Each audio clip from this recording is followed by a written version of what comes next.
vamos a hablar de otros temas. Está con nosotros Alejandra Torres para pegarle una mirada distinta.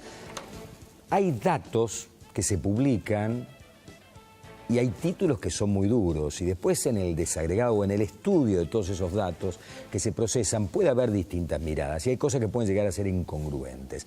Algo que causó mucho ruido en Córdoba cuando se conocieron los números de pobreza y todo, decía, che, puede ser que Córdoba haya más pobres, por ejemplo, que en Jujuy. 15% más pobres que en Jujuy, más pobres que en el Gran Rosario. ¿Por qué? ¿Por qué se habrá dado este fenómeno? ¿Cómo te va, Alejandra? Muy bien, ¿Qué tal? gusto. Desde IDESA ustedes hicieron un análisis pormenorizado de todos esos datos oficiales del INDEC. Sí, siempre IDESA trabaja sobre datos oficiales y cuando salió este titular, nosotros ya veníamos haciendo un seguimiento.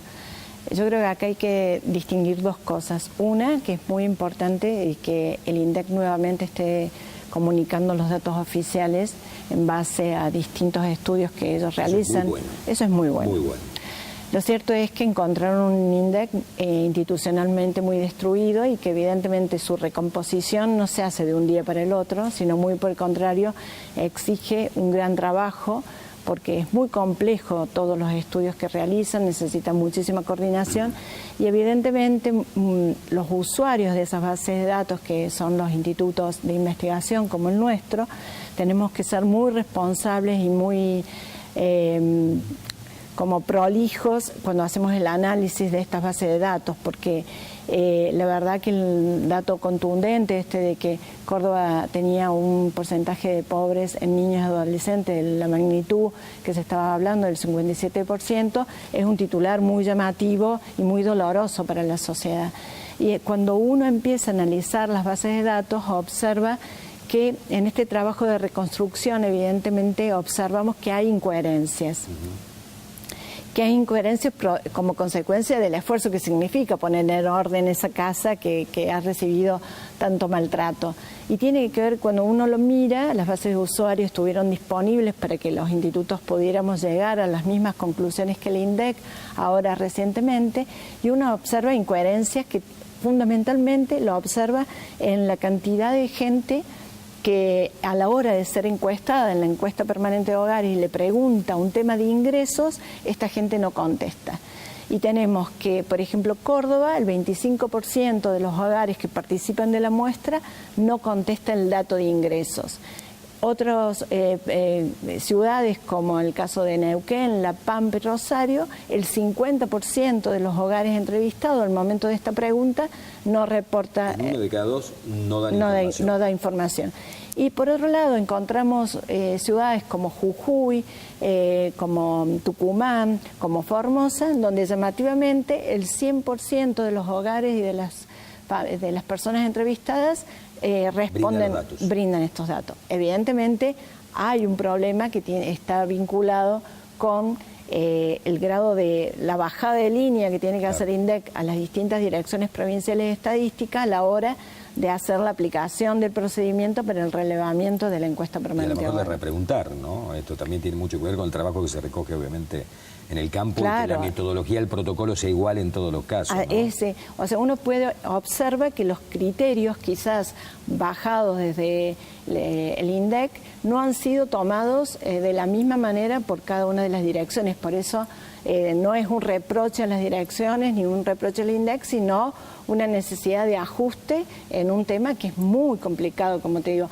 Además, llama poderosamente la atención algunos datos, que es lo que a IDESA y a otros institutos también nos ha movilizado, que cuando uno analiza la historia de la situación de pobreza, yo te traje datos, porque por ejemplo, el Gran Rosario, si uno analiza del segundo trimestre del 2016, del tercer trimestre del 2016 hasta el cuarto, observa que de pronto pasa la situación de pobreza Gran Rosario del 36% de pobres, luego a 29%, y en forma casi sorprendente en el cuarto trimestre a 24%. Claro, o sea, bajar una situación de pobreza en esas magnitudes es como sorprendente. Ahora, ¿qué miden para medir pobreza? ¿Solamente los ingresos?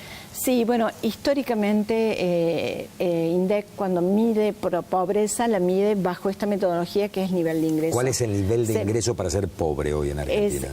Esto depende, o sea, se lo mira, estamos en el orden de los 14.800 pesos para una familia tipo. Si tengo 15.100 no soy pobre, si tengo 14.700 soy pobre. Sí, por eso, bueno, eso tampoco es tan así, ¿no? Porque claro, por 400 pesos de diferencia de ser pobre o dejar de serlo.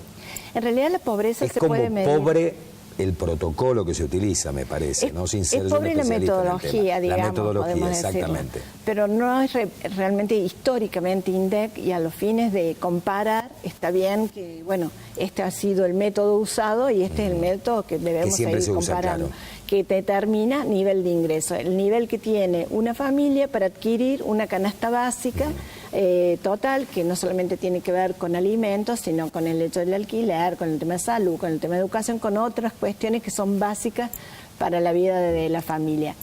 Cuando se toma ese nivel de ingreso, se hace que los que su familia percibe menos de ese nivel de ingreso es considerado pobre, y aquellos que lo superan por un peso, aunque más no sea, es considerado no pobre. Pero hay otras metodologías, que es lo que quizás la provincia de Córdoba anunció de la nueva modalidad de medición de la pobreza, que a los ojos de IDESA nos resulta muy interesante, que viene ya de hace varios años, obviamente, trabajada por otros países y especialmente por CEPAL, que es la pobreza multidimensional. ¿Qué significa? Está claro que uno no es pobre solamente porque tenga ingresos o no ingresos en su familia. La pobreza es mucho más que eso. Tiene que ver con la infraestructura, con los servicios sanitarios, que justamente afectan tanto a la familia para el desarrollo y para lograr obtener las oportunidades el día de mañana, ¿no es cierto?, de una empleabilidad, de una inserción en el mundo del trabajo. Tiene que ver con el tema de las cloacas, con el tema de la energía. Es increíble, hay estudios internacionales que lo demuestran, que el tema de tener servicios eléctricos o no es todo un tema para el desarrollo de la familia. Muchas veces se ha probado. Para los chicos significa poder estudiar o no a la noche, por ejemplo. Así es. Y hasta para el retorno del estudio de sus padres si no han terminado el ciclo secundario. Es volver o continuar un ciclo terciario. Es permitirse tener una opción más para poder volver al servicio educativo. Es no vivir hacinados, que es decir que cuando más de 3 personas duermen en una misma habitación, es tener un baño con todos los servicios correspondientes y no una letrina. Es decir, hay muchas otras dimensiones que uno debe valorar cuando habla de la pobreza.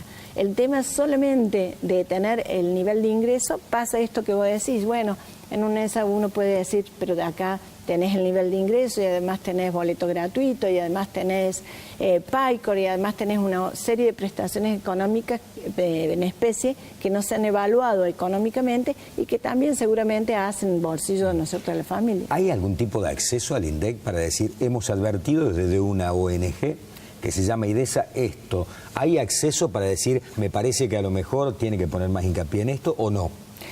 En realidad, ¿o esto queda acá, digamos? No, los informes de IDESA, a sorpresa quizá de muchos, son muy leídos por distintos... Yo soy uno de los lectores. Bueno, muchas gracias. Pero son muy leídos por el gobierno nacional y tanto para bien en otras épocas o para mal, digamos. Claro, sí. Por ahí te toca bailar con la más fea y por ahí te toca sonreír. Pero se tienen en cuenta estas observaciones y han llamado para consultar, para preguntar. Hemos tenido oportunidad de reunirnos. O sea, no notan que estén cerrados en sus ideas, todo lo contrario. Y creo que la provincia de Córdoba sí concurrió también al INDEC a tratar de explicar estas diferencias que ellos observan tanto en las bases de datos de usuarios de la provincia de Córdoba como Última pregunta. Hay quienes dicen que en la provincia de Córdoba hay tantos servicios, algunos parecidos a otros países latinoamericanos, estamos hablando fuera de cámara de la Sala Cuna de Chile, por ejemplo, ya hay 4.500, que política de Estados hace 40 años en Chile, que todo esto que en la provincia de Córdoba se brinda hace que haya una corriente migratoria, digan, venite a Córdoba, que en Córdoba mientras buscas laburo hay alguien que te cuida a tu chico y te pone un pañal y le da comida, etcétera, etcétera, que te van a asistir, que vas a tener boleto para que los otros vayan a la escuela. ¿Esto es parte del mito o puede ser en algo cierto, digamos? Yo creo que, o sea, si lo vemos que venga gente pobre de otras provincias a Córdoba para tratar de estar un poquito mejor, digamos, o conseguir trabajo. Yo creo que es parte de un mito, porque en realidad uno lo debería ver reflejado en algún dato de tipo poblacional, o sea, y uno puede observar que lo estuvimos analizando recientemente cuando mirábamos la conformación de las ciudades y de las comunas por otro problema que estábamos analizando. En realidad, durante años no hay movimiento de aguja en términos poblacional que sea impactante.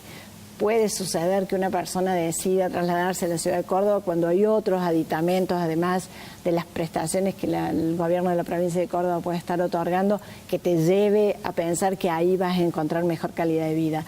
Pero que sea exclusivamente por esto. Te digo más, yo creo que quizás una de las debilidades es que muchas de todas estas prestaciones políticas asistenciales no por todos son conocidas. O sea, quizás vos y muchos otros que están justamente en el análisis y en la comunicación de todo esto puede tener claridad de cuántos programas asistenciales hay, pero si no, yo lo que he podido observar que hay una ignorancia interesante. Gracias, Alejandra, por estar con nosotros. Como siempre, un gusto. Bueno, y nos vamos a hablar con un amigo que se llama